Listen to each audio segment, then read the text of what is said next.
मैं हूं आपके साथ सुमित झा। जिस गैंगस्टर की गिरफ्तारी के लिए बिहार समेत देश भर की निगाहें टिकी हुई थी, उत्तर प्रदेश का मोस्ट वांटेड विकास दुबे आज उज्जैन से गिरफ्तार कर लिया गया। यूपी पुलिस ने उसे रिमांड पर भी ले लिया है, लेकिन बड़ा सवाल यह कि जिसे यूपी पुलिस की 50 टीमें ढूंढ रही थीं, जिस पर कई राज्यों की पुलिस की पैनी नजर थी, वो आखिर सबको चकमा देकर मध्य प्रदेश के उज्जैन कैसे पहुंच गया।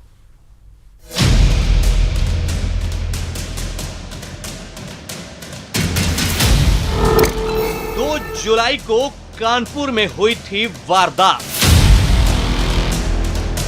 7 जुलाई को फरीदाबाद में दिखा विकास। 9 जुलाई को उज्जैन से हुआ गिरफ्तार। सबसे बड़ा सवाल, उज्जैन कैसे पहुंचा विकास। तारीख 9 जुलाई 2020, जगह महाकाल मंदिर उज्जैन। उज्जैन के महाकाल मंदिर की इस तस्वीर ने न सिर्फ मध्य प्रदेश बल्कि यूपी पुलिस में भी हड़कंप मचा दिया। सुबह सुबह 8 पुलिस वालों का कातिल कुछ इस अंदाज में उज्जैन मंदिर परिसर में अचानक नमूदार हुआ। पल भर में खलबली मच गई। सिक्योरिटी गार्ड ने पहचान की तो मध्य प्रदेश पुलिस पलक झपकते ही एक्टिव मोड में आ गई। कुछ ही मिनट बीते होंगे कि यूपी का मोस्ट वांटेड गुनहगार मध्य प्रदेश पुलिस की गिरफ्त में आ चुका था। मैं विकास दुबे कानपुर वाला, मैं विकास दुबे कानपुर वाला। पुलिस की गिरफ्त में आने के बाद वो चीख चीख कर अपनी पहचान बता रहा था। खुद को कानपुर वाला विकास दुबे बता रहा था। शिनाख्त तो हो चुकी थी, मतलब जिसकी तलाश में पूरी यूपी पुलिस जुटी थी, ये वही विकास दुबे था। कानपुर में 8 पुलिस वालों का कातिल विकास दुबे। लेकिन अब जो सबसे बड़ा सवाल था वो ये कि आखिर उज्जैन कैसे पहुंचा विकास दुबे। किन रास्तों से उज्जैन पहुंचा विकास दुबे। किस सवारी से उज्जैन पहुंचा विकास दुबे। कैसे 3 से 4 राज्यों की पुलिस को छकाते हुए उज्जैन पहुंचा विकास दुबे। अब जो जानकारी सामने आ रही है वो सबसे ज्यादा हैरान करने वाली है। सूत्र बता रहे हैं कि नई दिल्ली से विकास दुबे सड़क के रास्ते उज्जैन पहुंचा। चलिए पहले वो तस्वीर दिखाते हैं जिससे उसके उज्जैन पहुंचने का कनेक्शन जुड़ा हुआ है। तारीख 7 जुलाई 2020, जगह फरीदाबाद हरियाणा। 2 जुलाई की खौफनाक वारदात के बाद पहली बार विकास दुबे को फरीदाबाद में देखे जाने की बात सामने आई थी। यानी अगर ये तस्वीर विकास दुबे की है तो सूत्र बताते हैं कि इसी दिन देर रात ये दिल्ली से उज्जैन के लिए सड़क मार्ग से निकला था। सूत्रों से मिली जानकारी के मुताबिक विकास दुबे ने उज्जैन पहुंचने के लिए राजस्थान का रास्ता चुना। दिल्ली से सड़क मार्ग से उज्जैन पहुंचा था विकास दुबे। दिल्ली से जयपुर और कोटा होते हुए पहुंचा था उज्जैन। 7 जुलाई की रात नई दिल्ली से निकला था विकास दुबे। दिल्ली से उज्जैन करीब 800 किलोमीटर का सफर है। कार या बस के जरिए 15 से 16 घंटे का सफर है। अब सवाल यह है कि विकास दुबे अगर 7 जुलाई की देर रात दिल्ली से निकला था तो 8 जुलाई को कहां था। क्या रास्ते में विकास दुबे कहीं रुका था या सीधे दिल्ली से उज्जैन पहुंचा था। इसको लेकर अभी कोई पुख्ता जानकारी सामने नहीं आई है, लेकिन इतना साफ है कि यह दिल्ली से जयपुर और कोटा के रास्ते उज्जैन पहुंचा था। तो क्या जयपुर में भी विकास दुबे रुका था। दिल्ली से उज्जैन तक कोई सीधी बस सेवा नहीं है। इसका मतलब ये कि विकास दुबे दिल्ली से पहले जयपुर पहुंचा होगा, फिर जयपुर से इसने आगे का सफर शुरू किया होगा। यानी जयपुर से उसका अगला पड़ाव कोटा होगा और कोटा के बाद उज्जैन। सूत्र बताते हैं कि 8 जुलाई की शाम विकास दुबे उज्जैन पहुंच चुका था। न्यूज 18 को मिली जानकारी के मुताबिक विकास दुबे उज्जैन के एक शराब कारोबारी के लगातार संपर्क में था। सूत्र बता रहे हैं कि योजनाबद्ध तरीके से इसी शराब कारोबारी ने विकास दुबे को उज्जैन बुलाया था। उज्जैन का ये शराब कारोबारी मूल रूप से यूपी के चित्रकूट का रहने वाला है। पुलिस इस शराब कारोबारी को हिरासत में लेकर उससे पूछताछ कर रही है ताकि पूरी प्लानिंग का खुलासा हो सके। लेकिन अब तक की सबसे बड़ी खबर यही है कि यूपी का सबसे बड़ा गुनहगार मध्य प्रदेश के उज्जैन से गिरफ्तार हो चुका है। Bureau report, news 18। और विकास दुबे से पूछताछ के बाद सूत्रों से जो जानकारी मिली है उसके बाद 5 बड़े खुलासे सामने आए हैं। पहला खुलासा कि विकास दुबे ने मंदिर के गार्ड को अपना नाम शुभम बताया था। दूसरा बड़ा खुलासा, दिल्ली से जयपुर होते हुए विकास उज्जैन गया था। तीसरा खुलासा, मंगलवार को विकास दुबे दिल्ली में था। यह बड़ी बात है कि दिल्ली में वो मंगलवार को था और विकास के बैग से चाकू और कुछ कपड़े बरामद किए गए हैं। गिरफ्तारी के वक्त विकास के पास कोई हथियार नहीं था, जो तस्वीरों में भी हमने देखी। और छठी बड़ी बात, उज्जैन के एक व्यापारी के संपर्क में था, कारोबारी के संपर्क में था विकास दुबे।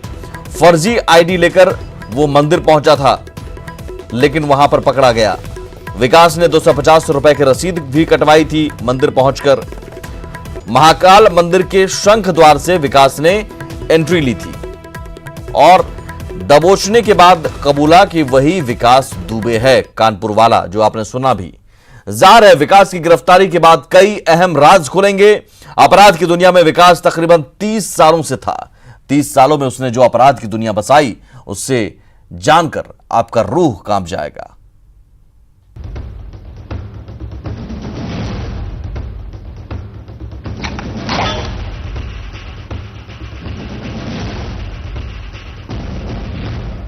कानपुर कांड से पूरे देश को दहलाने वाले विकास की काली करतूतें भले ही अब सामने आ रही हों, लेकिन जुर्म की दुनिया से उसका बहुत पुराना नाता है। विकास के जुल्मों का शिकार हुए लोग डर की वजह से आज तक अपना दर्द किसी से नहीं कह पाए। लेकिन अब जैसे जैसे विकास की काली दुनिया का सूरज ढलने लगा है, लोगों के जहन से विकास का खौफ भी कम होने लगा है। उसके जुल्मों का शिकार हुए लोग अब एक दूसरे को मिठाई खिलाकर खुशी जाहिर कर रहे हैं। ये हैं छोटे खान और ये हैं छोटे खान के बेटे सलीम खान। विकास की दादागिरी का शिकार बने छोटे खान 28 साल से इंसाफ की आस लगाए बैठे थे। स्वास्थ्य कर्मचारी रहे छोटे खान को 1992 में विकास ने मामूली बात पर जमकर पीटा और पूरे गांव में घुमाया था। छोटे खान ने पुलिस में शिकायत भी दर्ज कराई, लेकिन दबाव में उन्हें शिकायत भी वापस लेनी पड़ी। छोटे खान को भले ही इंसाफ न मिला, लेकिन आज वो खुश जरूर है।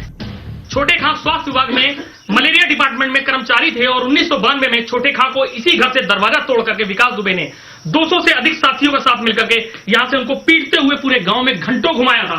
और अब जब अमर दुबे का मुठभेड़ में मौत हो गई, अमर दुबे को मार गिराया है पुलिस ने। बहुत साफ खुशी इनको हो रही है, बहुत ज्यादा से ज्यादा।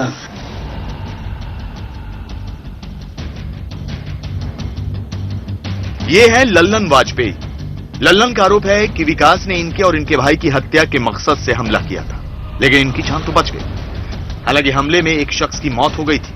लल्लन का आरोप है कि विकास को राजनीतिक संरक्षण मिला हुआ था, जिससे उसके खिलाफ कार्रवाई नहीं होती थी। एक संज्ञान में आया था कि उसमें नेम्ड नहीं हो पाया था, लेकिन उसके पहले भी इसने एक हत्या कर दी। तो इसके बाद मैंने उसको देखता था कि भोला भाला तो बना, ये ऐसा अपराध कर सकता है।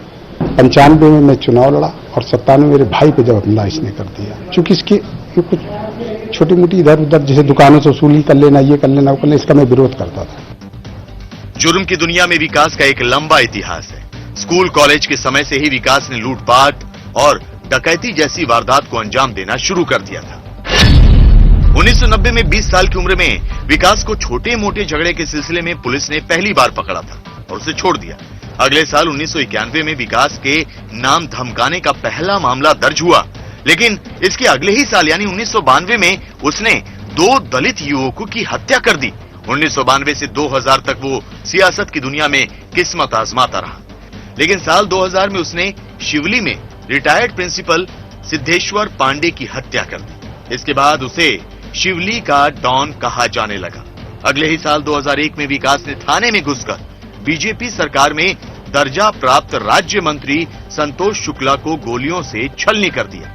2018 में उसने अपने चचेरे भाई पर जानलेवा हमला कराया और 2020 में 8 पुलिसकर्मियों की हत्या की सनसनीखेज वारदात सामने आ गई। उत्तर प्रदेश पुलिस अब विकास और उसके साथियों को उनके अंजाम तक पहुंचाने की कसम खा रही है, लेकिन पुलिस को विकास को अंजाम तक पहुंचाने के साथ साथ उन लोगों को भी बेनकाब करना होगा जिनकी मदद से विकास ने जुर्म की यह दुनिया बनाई। और आइए जानते हैं कि विकास दुबे के मामले में अब तक क्या हुआ।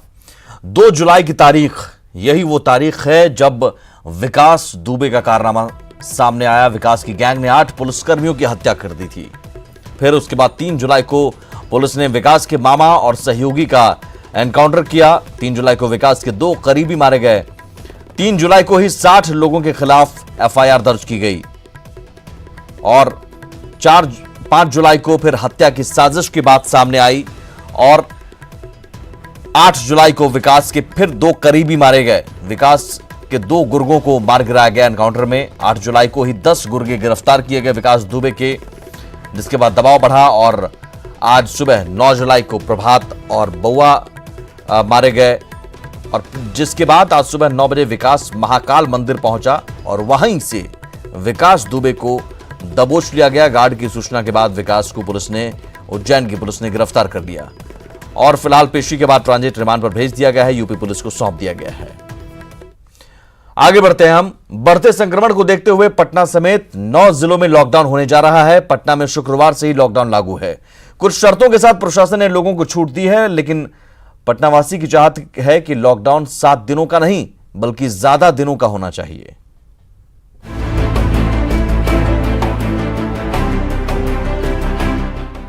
शुक्रवार की सुबह से पटना की सड़कों पर चहलकदमी नहीं दिखेगी।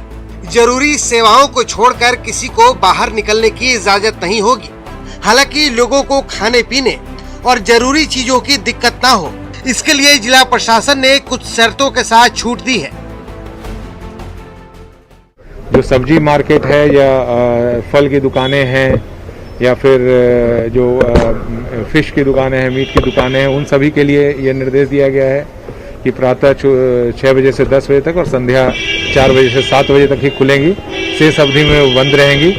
कोई भी रोड पर अनावश्यक रूप से भीड़ इकट्ठा नहीं की जाएगी, ये निर्देश दिया गया है ताकि जो ये लगातार संक्रमण की संख्या इधर बढ़ी है उस पर नियंत्रण पाया जा सके। पटना में कोरोना के बढ़ते संक्रमण को देखते हुए जिला प्रशासन ने शुक्रवार से अगले 7 दिनों तक राजधानी को लॉक करने का फैसला लिया है। लॉकडाउन के फैसले को पटना वासी अच्छा फैसला मानते हैं और इसे 7 दिन ही नहीं बल्कि इससे आगे भी बढ़ाना चाहते हैं। इस बार जो लॉकडाउन 6 दिन के लिए 7 दिन के लिए जो लगाया गया उसको कैसे देखते हैं? इसको और बढ़ाना चाहिए। इसको बढ़ाने से ये होगा कम से कम जो बढ़ता हुआ बीमारी है वो कम हो जाएगा। जरूरी था और मेन कारण ये था कि मतलब लोगों को नहीं समझ में आ रहा है कि हाँ ये क्या, ये सही में दिक्कत है और मतलब इसमें कैसे बचना है, इसलिए जरूरी था। लोग बाहर घूम रहे हैं, वो भी कर रहे हैं, भीड़ लगा रहे हैं। केसेस, नंबर ऑफ केसेस जिस तरह से रेशियो में बढ़ रहे हैं, अप्रॉक्स कल 750-800 के केसेस आ रहे हैं पर डे, तो जरूरी तो था। दरअसल बुधवार को बिहार में कोरोना ने अब तक के सारे रिकॉर्ड तोड़ दिए थे। एक दिन में बिहार भर में 749 नए केस मिले थे, जिसमें सिर्फ पटना में 235 नए मामले सामने आए थे। राजधानी में अब तक 11 से ज्यादा लोगों की मौत हो चुकी है, जो वाकई चिंता का सबब है। न्यूज़ 18 के लिए पटना से रवि एस नारायण की रिपोर्ट। वहीं झारखंड में भी कोरोना का संक्रमण बढ़ता जा रहा है। मुख्यमंत्री समेत पूरा सीएमओ होम क्वारंटीन पर है, लेकिन कई जगहों पर अभी भी लापरवाही बरती जा रही है। झारखंड में वायरस का वार जारी है। मरीजों की संख्या 3100 के पार जा चुकी है। वहीं मंत्री मिथिलेश ठाकुर और विधायक मथुरा महतो के कोरोना पॉजिटिव आने के बाद मुख्यमंत्री हेमंत सोरेन समेत पूरा सीएमओ क्वारंटीन पर चला गया है। कोरोना संक्रमितों की बढ़ती संख्या ने सरकार के लिए चिंता बढ़ा दी है। मुख्यमंत्री हेमंत सोरेन सहित पूरा सीएमओ होम क्वारंटीन पे चले गए हैं। इसके अलावे मंत्री मिथिलेश ठाकुर के कोरोना पॉजिटिव होने के बाद राज्य सरकार के कई मंत्री होम क्वारंटीन पर चले गए हैं। आप सब लोग अपना ख्याल रखें, अपने बाल बच्चों का ख्याल रखें, अपने बूढ़े बुजुर्गों का ख्याल रखें, अपने सहयोगियों का ख्याल रखें, ताकि ये कोरोना और आगे ना बढ़ पाए। उधर पीएचईडी मंत्री मिथिलेश ठाकुर के कोरोना पॉजिटिव निकलने के बाद रांची के डोरंडा स्थित उनके आवास को सैनिटाइज किया गया। साथ ही मंत्री आवास में भी बाहरी शख्स के प्रवेश पर पाबंदी लगा दी गई है। ये वही आवास है मंत्री मिथिलेश ठाकुर का, जहां पे पिछले दिनों कार्यक्रम आयोजित किए गए थे और गृह प्रवेश के दौरान तमाम राजनेता से लेकर के कई अधिकारी यहां पर पहुंचे थे और कहीं न कहीं उस दौरान ये शंका जताई जा रही है कि कोरोना संक्रमण फैला और उसके कारण से मिथिलेश ठाकुर खुद कोरोना संक्रमित हो गए। अब देखिए इस आवास को पूरी तरह से सैनिटाइज किया जा रहा है। झारखंड में वायरस का वार बढ़ता जा रहा है। ऐसे में सब्जी मंडी में भी सोशल डिस्टेंसिंग का पाठ पढ़ाया जा रहा है। कोरोना अब लोगों के बीच आहट नहीं बल्कि घबराहट पैदा कर रहा है। हम इस समय खड़े हैं रांची के रातू रोड के नागा बाबा खटाल में। एक सब्जी मंडी है जहां आप देख रहे हैं कि पुलिस किस तरह लोगों को, जो भीड़ यहां पर सब्जी खरीदने के लिए पहुंची है, तितर बितर करने में जुटी है। साफ करना है कि आप एक जगह खड़े होकर भीड़ में सब्जी न खरीदें, बिल्कुल बिखरे हुए नजर आए और संक्रमण से बचें। एक तरफ तो सब्जी मंडियों में सोशल डिस्टेंसिंग को लेकर पुलिस सतर्क है, लेकिन दूसरी ओर ट्रैफिक पुलिस कार्यालय में इसकी अनदेखी की जा रही है। फाइन जमा करने के लिए ट्रैफिक नियमों की अनदेखी करने वालों की लंबी लंबी कतारें लगी हुई हैं। ये सुविधा अगर ऑनलाइन रहती तो बहुत ही अच्छा रहता। ये अभी कोविड-19 का चला हुआ संक्रमण रोग, उससे भी डर लगता है। लाइन पे हम लोग लगे हुए हैं। आम सिखास पर कोरोना कहर बनकर टूट रहा है। मुख्यमंत्री से लेकर मंत्री और अधिकारी तक एहतियात बरत रहे हैं, लेकिन लोग लापरवाह बने हैं, जो उन पर भारी पड़ सकती है। रांची से संजय सिन्हा के साथ भुवन किशोर झा की रिपोर्ट। और इसी के साथ इस बुलेटिन में इतना ही, लेकिन आगे भी खबरों का सिलसिला लगातार जारी है।